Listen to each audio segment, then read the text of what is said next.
Bonjour. How you doing? Huh? I'm doing good, even if you didn't ask.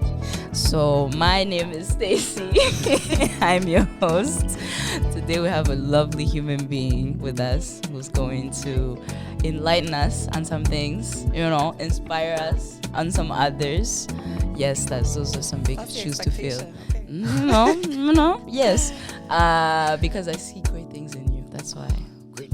Greatness. My name is Stacy, as I said. Je suis votre host. Je suis avec mon frère, l'homme de la situation. Yes, sir. On the left-hand side, but the right man. I'm going to be jailing tonight. I'm always jailing, but fuck it. We're going to get into it, and I'm excited for this episode. It's going to be intriguing. We're going to learn a lot, and let's get into it. Awesome. Yay. Hi. Whenever you're ready. I'm Ash. I'm happy to be here. Thank you guys for having me. First of all, I guess I can just give a little basic intro of who I am, and I guess I am assuming why you invited me here. As much as you want. I am the co-founder and creative director of my own creative agency called Six Cinquième, and we do a lot of dope shit. That's it. Nice. And yes, I concur. Very true. A lot of dope shit. How is it for you working with your partner? I've always been fascinated by that, a romantic partner. I get that question a lot. Mm-hmm.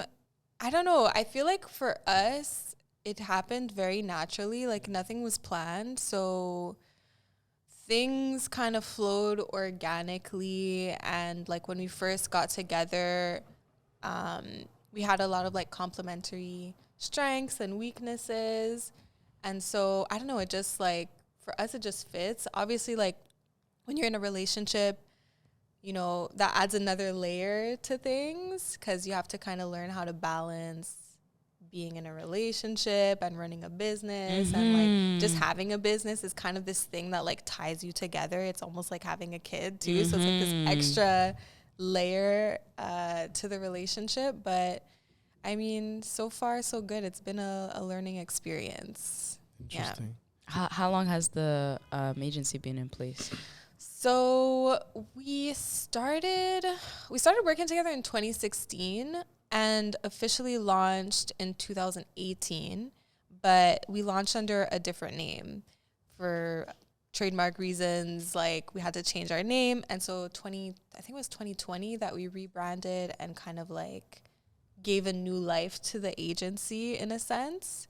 I guess you could say technically since 2018 we've been doing this. Yeah. Nice. That's cool. I just want to go back on the question of having a business with your partner. Do you feel like any couple could manage having a business, or do you think that you have to have like certain traits in the couple, I don't know, or a certain balance somewhere? Can any couple manage having a business? I don't think so. Because like you ask any couple out on the street, like, oh, could you see yourself running a business with your partner? They'll say, hell no, because I like this person, I love this person, but we're not like, the business side of yourself is different from the relationship side of yourself. And I think with us, we got introduced, like we met in a business context, So I guess that's why it kind of made that transition a lot easier for us. Cause like that was like why we started talking and connecting was through the work. But for people who maybe didn't connect in that context, maybe it's a little bit different and difficult to like do that transition. But yeah, I think you have to like have a level of like emotional maturity to manage both a business and your relationship and like know when to separate the two. Yeah. Cool. That answers my question. Yeah. I love it. It makes me think. But I imagine like you guys, although it's not a romantic relationship, but y'all have your own, as siblings. Like me, for example, like I don't know if I could be in business with one of my siblings, like that's because we know each other as siblings, but you guys are kind of running this thing together. Like, is that challenging for you guys sometimes, or? I think the cool part. you look like you have something. Yeah, I want to, because I know what I think, but I don't know what he thinks. Yeah, no, it's a good question, but what I think on my part is we gotten so used to like being straight to each other. Yeah. it had like rougher times. Like in the beginning, it was really rough, beginnings. but we gotten used to being straight and to each other and knowing that it was based out of love.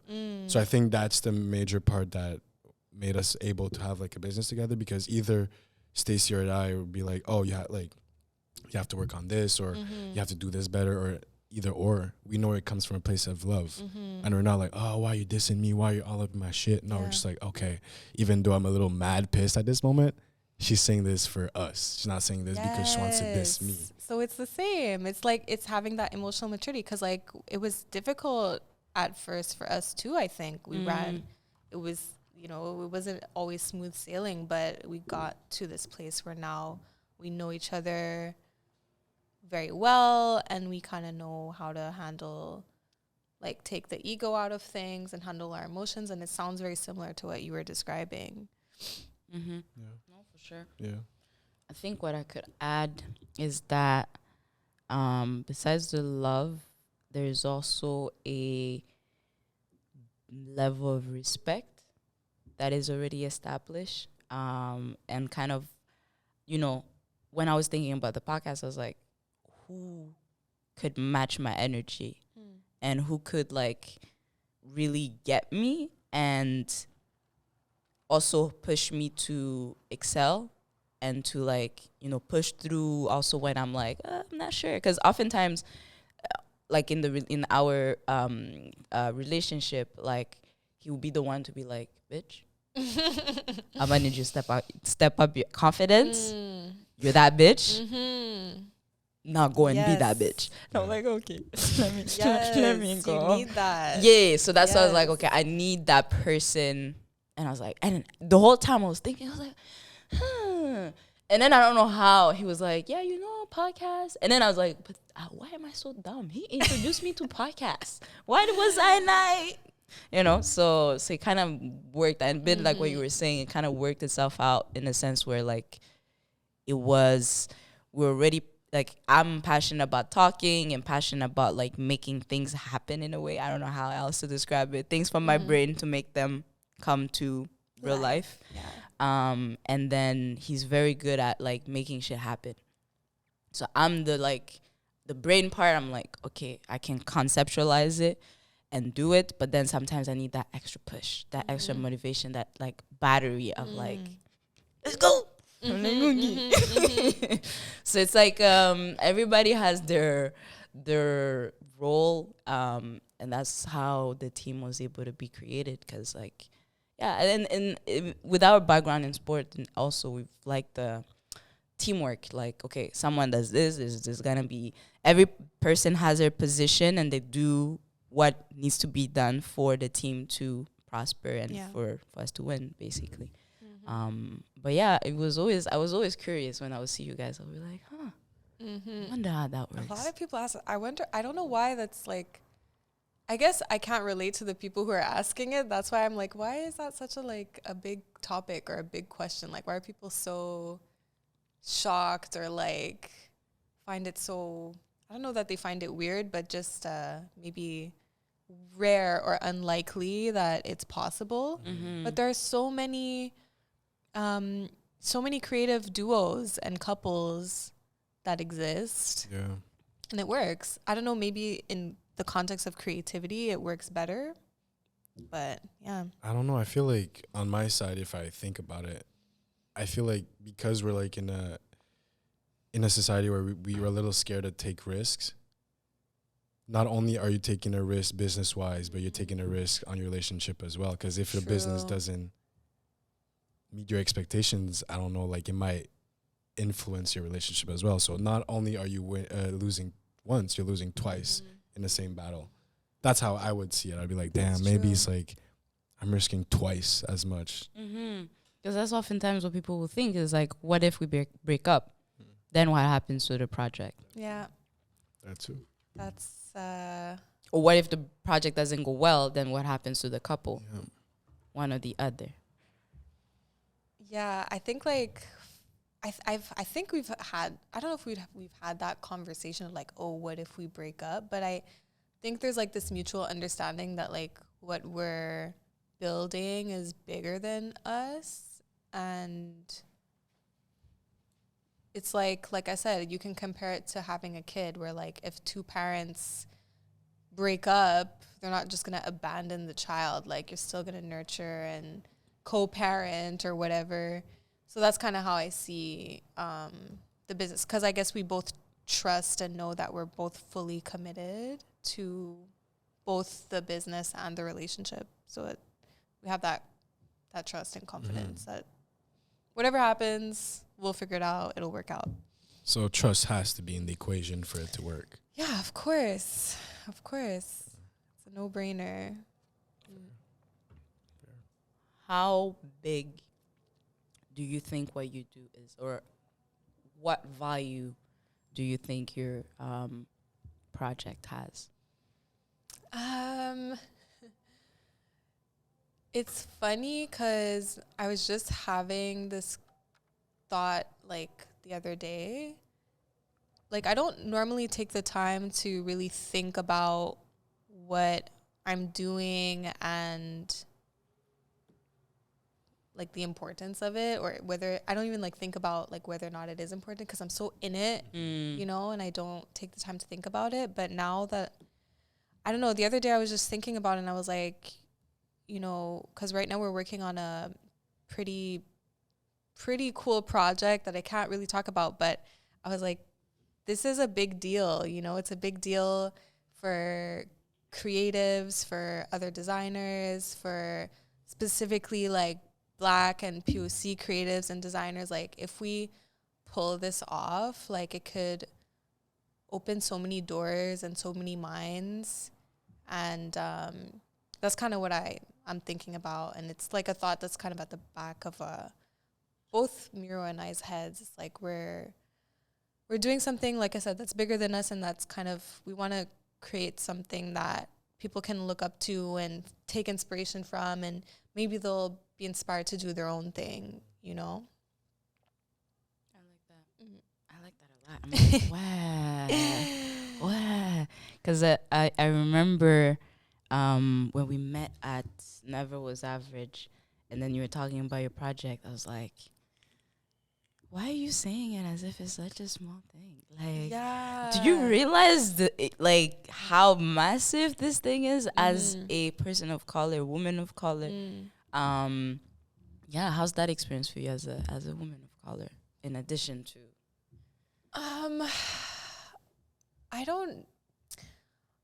I think that it's something that, like, I don't think about every day, you know, it's not something that is at the front of my mind at all times. So like maybe it affects my experience in ways that I'm not even aware of. But I think in the ways that I am aware, it can be a bit of a challenge. I think at first, when we first started, like just dealing with like imposter syndrome, like self-doubt, and then also wondering, like, you know, you have this thought that pops up, even though it might not even be relevant or true, but you have always this thought behind your mind at times, like, oh, is this potential client like brushing us off because we're Black? Like, do they not see the value in what we're doing because they are making like assumptions because we're Black? And that's something that happens where, like, you know, we'll have clients who have good intentions. They are white. They want to work with a Black-owned or a diverse company, but they'll come to us and expect us to be cheap. And that too, it's like, okay, why were you expecting us to be cheap? Is it because we're Black? You know, like, so it's just like that questions, and I guess you can call them, I wouldn't call them insecurities, but just questions that pop up in your mind that can be a bit of a distraction. Yeah. I remember, if again talking about Never Was Average again, we had them both on the podcast, Harry and Joanna. That was also something that they were bringing up, was the fact that, you know, you're going into these places and these spaces that have never Yeah, for many, they have never been explored or involved with people of color, black people. And so to be in that space, you're like, oh, shit, I'm the first to do this. And I can understand the imposter syndrome too, because you're like, I don't know. I've never seen this being done by a person who looks like me.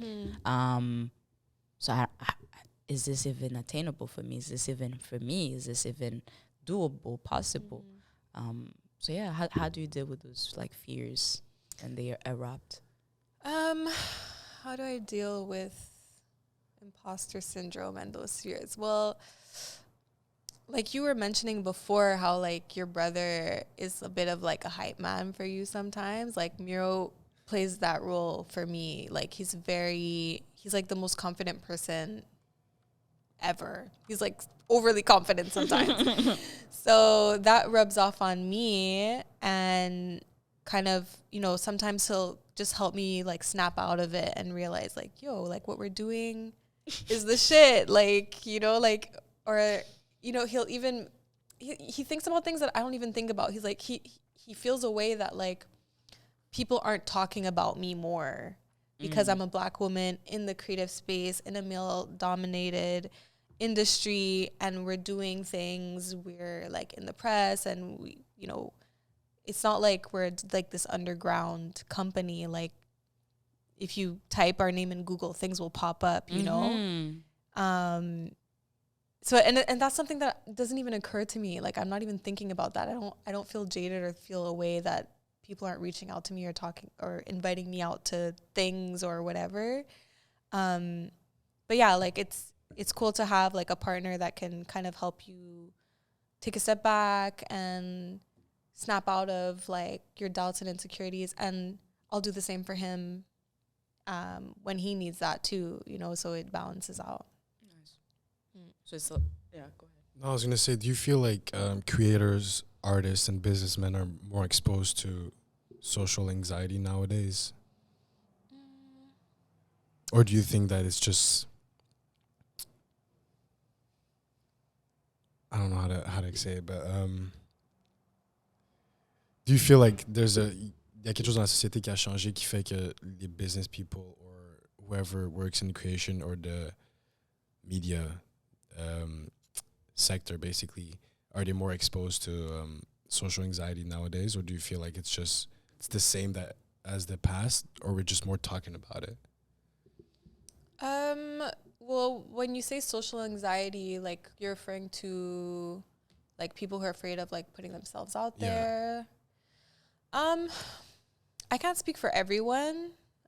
I'm not fully aware of everyone's like mindset and situation, but I do think that a common mistake that creators will make is like only relying on social media and kind of use, like, it's a great tool, but don't put your eggs all in one basket, like it's good to network. It's good to talk to people and build relationships outside of that. And so I don't know if it's social anxiety. Maybe, for sure, like artists are sensitive people, and I'm sure people have social anxiety. Like I get social anxiety sometimes. Same. But like, yeah, I think it's just like social media has made things so easily accessible, and it's amazing because it connects people in so many different ways. And that's a good thing, and people should definitely use that to its full potential. But also, like, don't forget that there are people in your community close to you that you can connect with and that have resources and can kind of help open doors and new opportunities as well. Nice. With your work, the work that you do and stuff, like, what inspires you and what motivates you? What inspires me is like working with anyone who has like a super crazy big vision and ambition, because we're like that. Like oftentimes it can be disappointing, like when we're working with a client and we have a bigger vision and ambition for them than they do, and they're like scared of that, you know, because we see so much potential, and we like genuinely believe they can do that if they really commit to it, but they're like kind of scared to do it.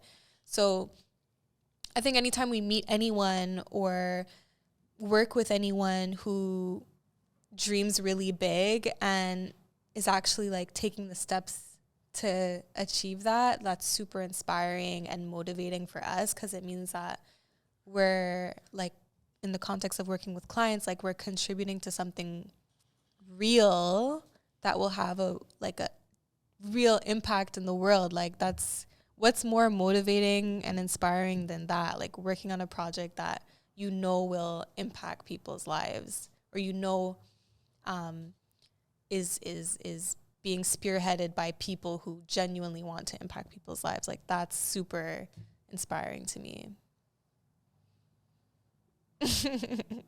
I'm just so amazed by Me it. too. I'm like, Y'all are like so quiet. I was expecting like me to be quiet. No, we're just well spoken, very well explained. We're just like, damn, I wish I could have thought it like that. hey, I said it like that. Yeah. Sorry. What has been the project that made you go, oh shit, I did that?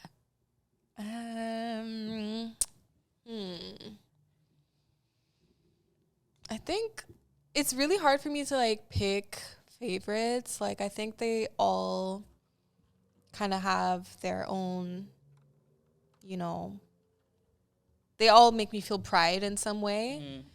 I think, you know, every project that we do is better than, no shade to the previous projects that we've done, they're all great, but every project that we do, like we're leveling up and it's better, and we're just, not that it's like aesthetically better or a better project, but it's just like we're better.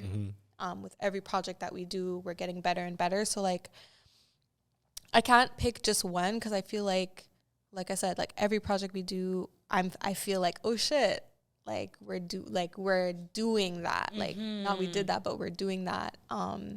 But yeah, it is good to look back and appreciate like how far you've come. I think like one of the projects that had like a big impact on us was the one we did with the Phi Center. Yes. Yeah. That was, yeah. I went there and I was like emotional almost. Really? Yeah. I went there with my girls and we're just like, wow. Yeah, that was a dope project. And then I was like, I know this one, I know this one. Like Montreal is so small too, and it's people from different places from different time periods of my life as I've been in Montreal, and then to see everybody together and stuff, and kind of do something together that's for us. I was like, my heart. Yeah, that was a dope project, because like we actually got to see the impact it had on the participants. Like it really did move them in a positive way. Like, you know, there's certain people who were really down before they did the project, and then when they did it, they're like, oh, like I have a reason to keep going, you know. So that's cool. That's what I'm talking about when I talk about like, okay, something that actually has an impact on people, you know, like it's not just cute aesthetics and design, like it actually affects people and touches people. I love the vulnerability in there, in the pieces, all the pieces. The vulnerability in them was like palpable. So like I was like, man, this is amazing. Amazing. Going back on the pride you feel for a project, are you able to like feel prideful during a project, or is this something that you feel afterwards while looking back at it? It depends on the project. Like some projects go smoother than others. You know, some projects are like, okay, everything's going really well. Like the clients really love everything that we're doing. There's no bumps. There's no revisions. Like that's a huge ego boost. But then you have other projects where like things don't always go as planned. Random shit happens. Unexpected things happen. But I think even in those moments, there's like, you know, you learn. Like, for example, we had the project we're working on right now, we had to fly out to LA to present something to the client and like do a workshop. And when we got there, Miro caught COVID. So we couldn't do the workshop in person. It's like we flew there for nothing, you know, like we had to move everything virtually, you know, like it was a 2-day thing. The first day, like we were separated in 2 rooms and we were talking to each other through a screen, and it was so chaotic. You could barely understand or hear what the clients were saying. And it was just like, that was such a crazy, exhausting day. But at the end of it, I was still super proud because I was like, okay, like, even though like crazy shit happened, super unexpected things happened, like on s'est débrouillé, like we figured out how to do it and get what we needed from it anyway.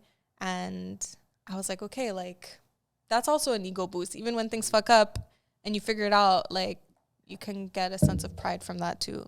Mm-hmm. Mm. Cheers to that. Yes. Cheers to that.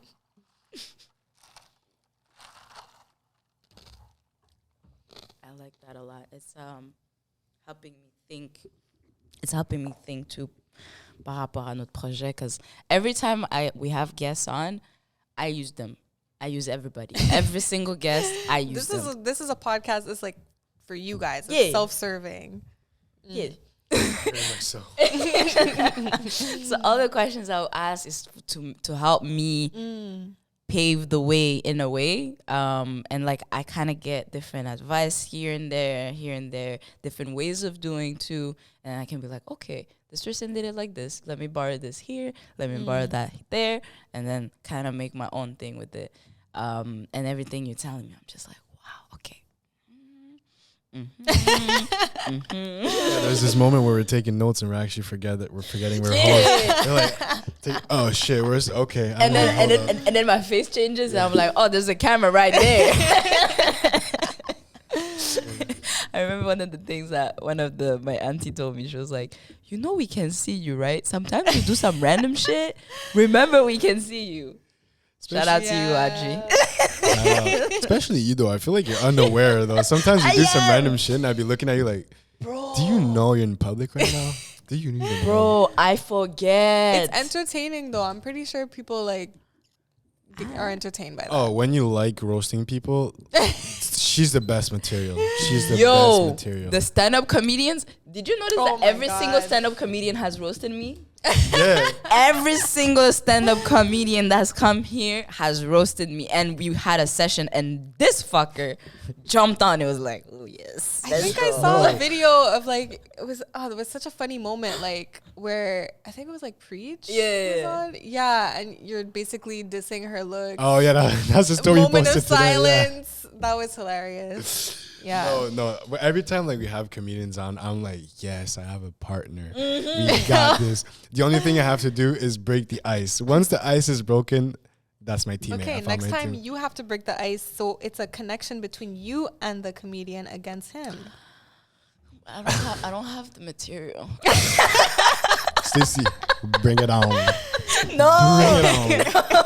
He's another caliber. No, you guys should do an episode where you're just roasting each other. You fucking should. She's terrified. I'm hot. Those videos where you're like, what is it? Those videos where I think you just roast each other and the first person to laugh like gets eliminated or something. I could do dad jokes, but roasting. Oh yeah, the dad jokes. That's what it was. Roasting. I don't know, because at some point I'll be like all hype. I'll have the energy and be like, yeah. And that's why and you stumble your words. Totally breaks the flow. The thing is, we have to understand that roasting is its own type of art as well. It is. Like, that's why I respect it. Yeah, I've had a lot of practice. I've had a lot of improv. You have to be quick. Like it is. My hockey career has built me up to be the best roaster. Like in the first years, they're like calling me out, and I'd be like, and no one was helping me out. So I was like, yo, I have to bring it up. So with the years, I was like, okay, I'm finding insults here and finding this is here. And now I'm like, nothing can phase me. Okay, so you know, all is not I'ma train you. lost. You have to just it's a skill. You I'ma train you. I develop your got you. roasting skills. Okay. I'm gonna do a fitness plan and I'm gonna give you a roast plan. I got you. Thank you. Because the thing, like, I had to learn how to take a roast. So, for me, it was like steps. You know, steps. There are levels to this. So first of all, I learned how to accept a joke. Then I learned how to accept a roast. And then I learned how to answer the roast. Like, you do something, you say something, Clap and then back. clap back. Tennis, you know, I got you. You're over there, I got you.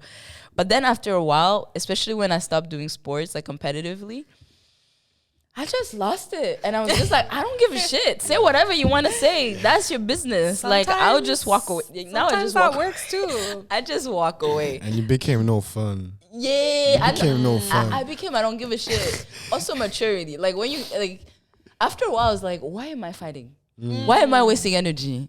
I have such a limited amount of energy on a daily basis. And I'm going to use it to, like, especially people I don't necessarily like all that much.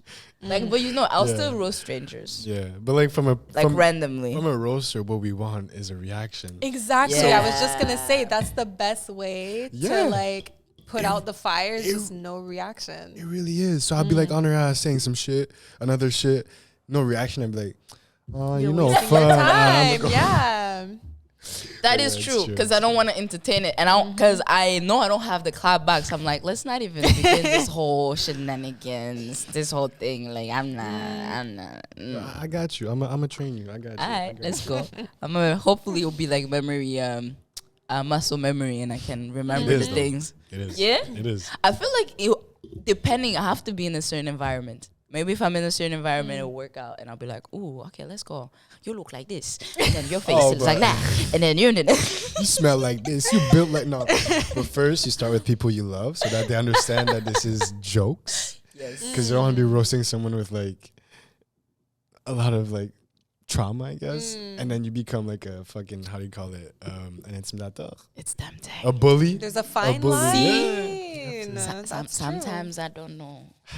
Sometimes I don't know. You're just too nice. That's the thing. You're too nice. What? It depends. It depends. I would say that I am kind, but I'm not always nice. Okay. Because, I don't know, nice to me comes with a little bit of people pleasing. Facts. So, I am a people pleaser in remission. So that's why I don't claim nice anymore. I used to claim it and be like, yeah, I'm so nice. And I was like, are you? Are you though? And I was like, no, you're not. You're when not. did you come to that realization of the people pleasing and needing to? Because that's something a lot of people struggle with. I think even me, I struggle with that, like being a people pleaser and just like putting everyone, definitely struggle with that. Miro tells me all the time, it's like, you put everyone else before you, like prioritize yourself. And I struggle with that. Like now it's my turn to learn. It's my turn to. Okay. In you guys' defense, being a creator or just a creator, ton public c'est un peu genre, faut que tu leur plais à un certain point. So je peux comprendre que indirectement, faut que tu trouves la balance entre plaire le public and do what you actually want to do and spread the message you're actually trying to spread the message. Mais je peux comprendre, you still have that tie where faut que je garde mon public actif, faut que je le garde content, so I get it. Yeah, I think in the context of work, it's one thing, but also even with work, which we try to be very like, we're not going to give you what, we're not going to give you what you want. We're going to give you what you need, regardless of what you think you want. Because people think they know what they want, but they don't actually know what they want. You know, if they knew what they want, they could do it themselves. We're here to tell you what you actually need. But that's specific to our like type of work. Like if you're an artist, like who paints or whatever, I get more like that balance. But even there, even at that, you do what you love. But outside of the context of work, I'm like that. So that's where I'm kind of like, I need to work on that? I think, once again, it was a matter of getting my energy situated. So it was about alignment within myself. But it's an everyday thing. Like, it's not just like self-love, self-worth. All these things, all these concepts to me are things that you make a decision every day and you work on it. Just like you got to meditate, you got to journal, you got to do whatever. I don't do all those things every day, but you got to try and you got to aim for that. So the realization came when I was like in shit, different moments when I was in shit. And I was like, okay, so I give this, I do this, for this person, for that person, for this person, for that person. But then when I'm in need, who's here for me? And I was like, it's always the same people. So then I was like, okay, if it's always the same people who show up for me, why do I show up for more people than the ones who show up for me? And then I was like, why are you doing it? Are you doing it so that you can be liked, or are you doing it out of the kindness of your heart? So if you're doing it for people to like you, is it truly kindness? True. Because you're not gonna do it out of you're gonna get some resentment. So I was like, if I'm doing something that will lead to resentment towards a person that I love or respect, like care about, am I being kind to the person? And then when I realized that, I was like, I don't like how it feels. So then I was like, okay, my guiding light, or ma ligne directrice, is kindness. But it's kindness towards self first, and then kindness towards others. But it's all about reciprocity ultimately. That's the thing. Practice every day by myself in therapy, where you gotta give what you receive. If you're giving too much and you're not receiving enough, then that energy, once again, if you go back to energy that you have within you, that energy that could go towards yourself is going towards other people. And that is unkind to yourself. So. Yes, that was deep. I have a question for you. Yeah. Did that come d'une certaine façon, ou est-ce que tu as réalisé que dans chaque situation, tu as ta part de responsabilité, et que même si cette personne m'utilise, je lui ai donné l'opportunité de m'utiliser? Oh, yeah, big time. Like, it was a realization of, what did I do to contribute to being treated like this? What did I do, or what didn't I do? Either in terms of communication, in terms of setting my boundaries, establishing expectations that are realistic, not expectations that I set up in my mind and I don't communicate with the other person, and then I'm expecting the other person to like react to it and then, be about it. So yeah, it was a lot of that, realizing that you gotta give what you receive, otherwise there's you busting up the equilibrium. Like, there's no more balance, because you're either giving too much or too little. So it doesn't, But I feel like dans beaucoup de situations, tu peux remettre ça, où est-ce que le moment où est-ce que tu te responsabilises, tu te pardonnes en même temps.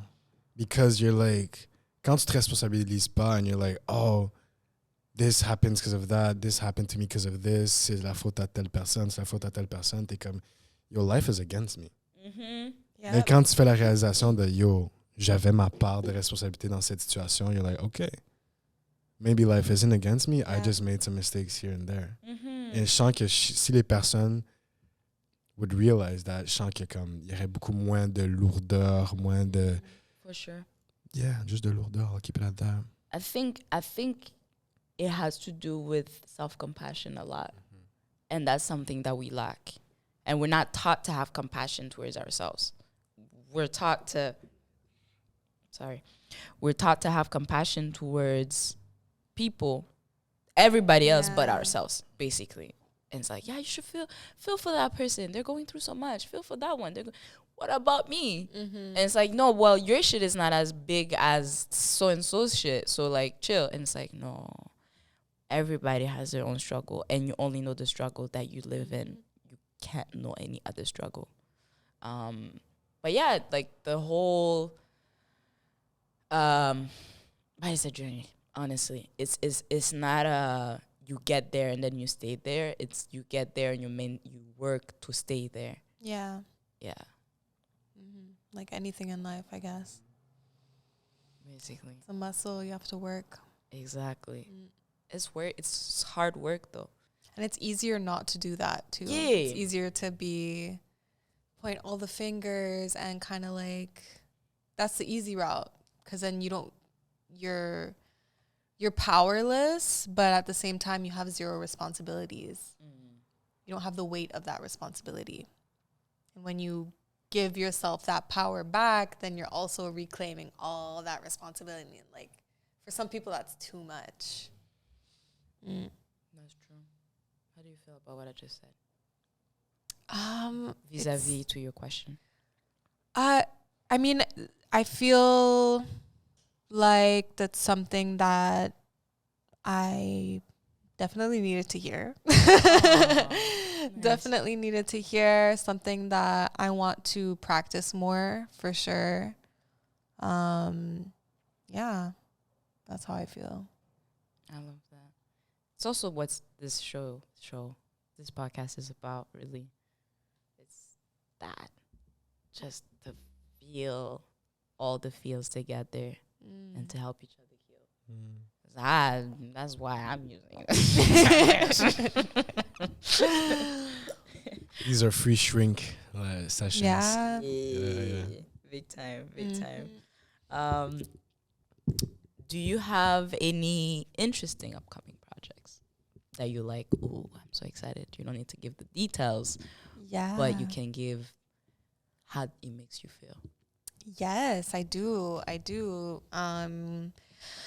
Working on a couple different projects, but there's one that is it's a totally new experience. It's a different learning experience because it's everything that we've been doing, but on a much higher level, and the stakes are higher because the client is bigger. And so how I feel about that is so many different things, so many different emotions. I'm super grateful. I'm super proud. I'm anxious. I'm nervous about it. Like, oh, fuck, am I doing a good job, you know? But then at the same time, as soon as I have that question, I'm like, of course I'm doing a good job. Like, I know what I'm doing. So it's like that constant duality of like doubt and confidence at the same time, like battling it out in my mind. So yeah, like, and I also feel like it's, I'm just very excited. I'm excited to finally see where it goes, see how, cause like we're right in the middle of it right now. So I'm excited to see kind of how it's going to manifest and like what doors it will open. Cause I have a good feeling about it. And I'm very optimistic that it will take our shit to the next level. Yeah. I had a question for you. Basically, you were talking about the duality of doubt and confidence. Do you think that every confident people still have both sides? Or do you think that becoming a confident person is being able to say no to that voice, or almost to a certain point silencing it? Or yeah. That's a good question. And it's funny that you're asking me that because I'm not like the most confident person ever. Although maybe people might think or assume that of me, but I can only speak for myself. I think for me, both voices exist at the same time, and it's just, but it's like I constantly have to be my own hype man and like constantly have to like remind myself, like, I think I've gotten good at like letting those thoughts pop up and recognizing them right away and like countering them with a more positive thought or like an opposite that I can choose to believe instead. So that's kind of how I do it. Maybe other people who appear to be confident do the same. But yeah, that's kind of like what I try to do. And it's like a constant battle.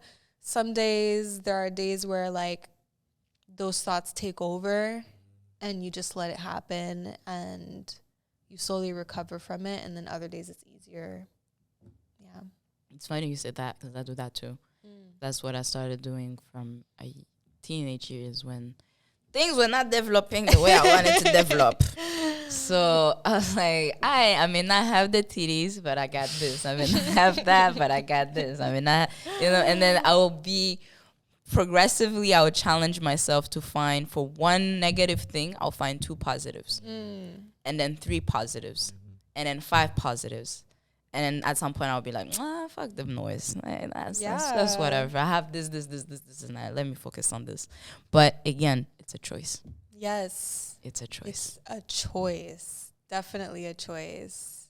And I think maybe people don't realize that it's a choice. You know, your feelings are, you can let your feelings dictate everything about your life and how you want to move through the world, but you can also choose which feelings are most important to focus on and prioritize. Yeah. And that's difficult because like emotion is such a, you get taken by your emotions a lot, and for some people it's easier, for some it's more difficult, But emotions are important, John. Yeah. They're very important. I'm not the person to say don't trust your emotions. Not at all. Yeah. But some people consider me as a confident person. But honestly, I still have that side. It's like, yo, don't you want to just stay in bed, chill? Don't you want to just cuddle up in a little bubble? I still have that side. Yeah. It's just, I think c'est le nombre de fois que tu choisis de l'écouter qui va décider like what's gonna happen. Because I'm not here. I'm not gonna stay like. I don't believe que tu vas juste avoir un certain moment. T'as tellement de confiance that you're only gonna have like your strong will side, ta confiance, parce qu'il va juste go do that. Yeah. Je pense que comme tout dans la vie, il faut trouver une balance. Les deux côtés vont toujours être là. Il faut juste que tu trouves ta balance où est-ce que ça va te faire like prosper and progress at your rate that you want. Mais je suis pas prêt à accepter like les deux côtés vont toujours être là. I feel like si t'es un humain, les deux côtés vont toujours être là. Yeah. So il faut juste trouver ta balance and pardonne-toi. Pardonne tes erreurs. Trouve des leçons dans tes erreurs. And just go about it. Et pardonne-toi. Because se pardonner is hard as well. Yeah. It's very hard. Yep. Still have like those moments where like you remember something super awkward and dumb that you said in high school and you're like, oh, that's so cringe. I wish I could erase that memory from my mind. Oh, that happens often. Yeah. it happens I'm at like, sometimes I'm like, I wonder if the person remembers that I said this super dumb thing. I hope they don't remember because I remember and I'm so ashamed. Yeah. It's mostly in our heads. Yeah. It's mostly in our heads. And he catches me at the weirdest moment. I'm about to fall asleep. Then I remember this shit. I'm like, oh.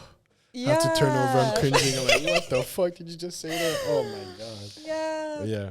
That is so true. I'm having flashbacks right now. I'm like, boy. But yeah, la leçon, c'est pardonnez-vous. Everyone was cringy at a certain point. Yes. So be good with it. Be good with it. Also, I was wondering, how do you feel, or do you ever get writer's block? Or not writer's block, creative's block? Yeah, for sure. More in the past than I do now, because like more when I was doing a lot of the design work. Right now, like I do more creative direction and I work with other designers, but when I was doing a lot of design work all the time, every project, when you start it, you always have, well, for me at least, I always had creative block. It was very rare that like I had an idea and it works right away. Like that almost never happens. So yeah, like that happens. I feel like it's part of the process. Like now, I used to get a lot of anxiety about having creative block because I'd be like, oh shit, like am I gonna figure it out? Am I gonna find the answer on time especially like when you're working with deadlines and things like that?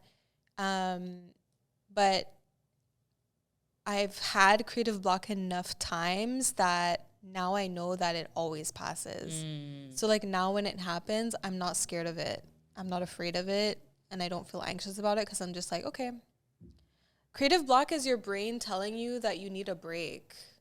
Like your brain is telling you, because usually when you have creative block, it's because you've been working on it so much and you're like out of ideas and you don't know what to do. Sorry. You don't know what next step to take. So like when you have that kind of moment where your brain is like, okay, I can't think anymore, there's nothing coming out, it's because your brain needs a break. Like you need a break. You need to take a step back, go watch a movie, go take a walk. Don't look or touch or work on it for like a day or two. And then when you come back to it, it always something flows. Yeah. Because as like entrepreneurship wise, that's the thing that would scare me, to go into a creative entrepreneurship thing. Because I was like, what if I block and then I have a deadline? But that's also my anxiety talking. But what if I have to submit this project, I have to submit this thing to the client? What am I gonna do? Yeah. You know? And then and I'm like, wow, but then I'm kind of reliant on this for my livelihood as an entrepreneur. So even, I don't know if you remember, in high school, I wanted to do into graphic design for a bit. And then I was like, no, I'm not going to work creatively for money. I'm going to go crazy if I do that. Because I'll be like, at least not in my drawings or paintings or whatever. At least not that. Or anything that's besides talking, really. I think that's yeah. I just had that realization right now. Everything that in all my creative things or my artistic things, if it involves talking, I'm the most confident. But then if it involves like, you know, whatever, all the different my talents, I'm like, and then to do that for money, I'm like, yeah. So that it's, how do you deal with being a creative entrepreneur? Yeah. Well, like when it comes to, I think like what helps to deal with that anxiety, well, for me at least, what helps to deal with that anxiety is just like, okay, it's part of, to just accept that that's going to happen. You like anticipate it, expect it, expect that it will happen because it's going to happen, and factor that into your deadlines. So that's what we do. Like, you know, if the deadline is unrealistic, we like to give ourselves more time just in case that happens, because it happens all the time. So that way you kind of, that pressure isn't there as much anymore, and you have more space and freedom to kind of take your time and not feel so rushed, which is easier said than done. Because I know a lot of the times like clients are very like, this is our deadline, but for us personally, when that happens, we'll just be like, well, sorry, we can't, that's not realistic. Do you want it to be done fast, or you didn't want it to be done well? You know? So, yeah, that's kind of how we deal with that. So it kind of goes back to boundaries. Yes. Yeah. Boundaries. Definitely boundaries. But if I understand correctly, you're saying that in every project at this point, you know that you're going to have that blockage. Yeah. And you put it in your schedule where like, okay, these 3 days, I'm definitely going to have that blockage. Yeah. I'm going to do nothing these 2 days, but the rest of it, I got it. Yep. Fair. That's part of the process. I mean, it's not as scheduled as you're saying. Okay. You know, like I can't predict whether or not it's going to happen, but like, you know, we'll give ourselves enough time so that like, you know, if it happens, worst case scenario, if it happens, we have the time and we're not stressed and we can get through it. And if it doesn't happen, you give them something earlier and it's like a win-win situation. So would you rather refuse a project that you feel like I can do it? It's not going to be the best of me, but I can do it since it's a short notice of time? Or would you rather just like say no basically and be like, oh, I'd rather not take this project and just give me the time I need. And if you don't give me the time I need, I will not take this because I don't want to put my reputation, I don't know, in some fire or anything. Yeah. What do you think is the best answer? For me personally, I'd rather say no. Yeah. But I feel like there's people out there that would rather be like, le plus de projets que je peux empiler, le plus que mon résumé va bien or look better or something. That's a what's that called? A misconception? No, what do you call it? Abundance mindset versus scarcity mindset. That's a scarcity mindset. Yeah. To like, because if you're doing that, you're just taking on stuff because you don't think that, and you'll get anything else. And so you're just taking on more and more and more things that drain you, make you do poor quality work, and then you're constantly in this loop of attracting clients like that who are just gonna use and abuse you or not respect your boundaries or don't care about quality and they only care about deadlines. They don't see the bigger picture. They're very like only thinking short term. Mm-hmm. And that's something that, you know, at first everybody goes through that. Everybody does that, but you do eventually have to get out of that and like, okay, learn to know what you like, what you want to tolerate, what you don't want to tolerate, learn what your boundaries are, and then like start enforcing those boundaries eventually, because otherwise you're just going to be stuck in like this rat race loop. And it's like we've done that, and it's just it burns you out. It burns you out. Doesn't make it fun. It's supposed to be fun. It's not supposed to be stressful. You know, I've always been curious about this. What does it feel like to be in the news? For me, I don't really care about those things. Like, I don't like. I love that for you. I don't care. I don't give a shit. I don't like. I'm grateful for it for sure, but I'm not downing your gratefulness. No, yeah, like, but like, I'm not like, you know, it's just a thing that happens, and it's whatever. Like, it's just me. I'm like, who's actually reading this? You know, like, yeah, people see me posting it, but like, are people really reading it? Like, I don't know. For sure they are, but me, it doesn't really get to my head or anything like that. It's just something that I can post on my feed sometimes, you know? Fair. I wasn't expecting that answer at all, but do you feel the humbleness? Do you think that that's how you would react, or like? No, I'd be like, boys, look at this. Look at your niggas on the news. Look at it. Look at it. I might be doing some dumb shit, but I'd be like, I'm on the news. Yeah. TVA Nouvelle, what's up? What's up? On est là.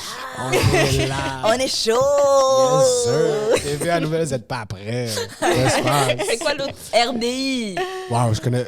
RDI? Radio-Canada. Yo, t'es allé chercher loin. Props. Props. Même moi, je connais pas le québécois. RDI, mais c'est elle qui me l'a rappelé. C'est vrai! Les quoi? Les sans câbles. Tu vois la boule rouge déconstruite un peu. You're right, my G. You're right. My bad. Would you have a little note to say to either people or your younger self? Oh, what would I say to people? I guess it could apply to both people and or my younger self. Let me think about that for a second. Take your time.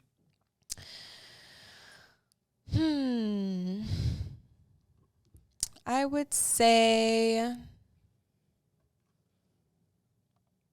to just trust the process. Trust the process. and have faith that the universe or whatever forces out there that you may or may not believe in have your back. Like, everything's going to work out as long as you genuinely believe that it will.